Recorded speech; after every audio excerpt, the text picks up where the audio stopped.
What's up guys, it's Mekrand and hope you guys all are fine.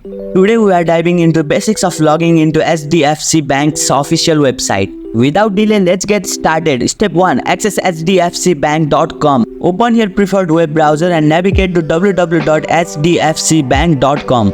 Step 2. Locate the login section on the HDFC Bank homepage. Look for the net banking or login button usually located at the top right corner. Step 3. Select your login method. In the login method, there are options for login in. Select your login method to proceed. Step 4. Enter your customer ID. Enter your customer ID provided by HDFC Bank in designated field. Step 5. Provide your password. Enter your password associated with the HDFC Bank account. Step 6. Complete security verification if required. For enhanced security, you may be prompted to complete a security verification process, such as entering one-time password sent to your registered mobile or email. Step 7. Access your account. After successfully completing the verification, click on the login or submit button to access your HDFC Bank account dashboard. By following this straightforward step, you can easily log into your HDFC Bank account on hdfcbank.com and access various banking service online. If this video was helpful in a way, press that like button and hit the subscribe button for future contents.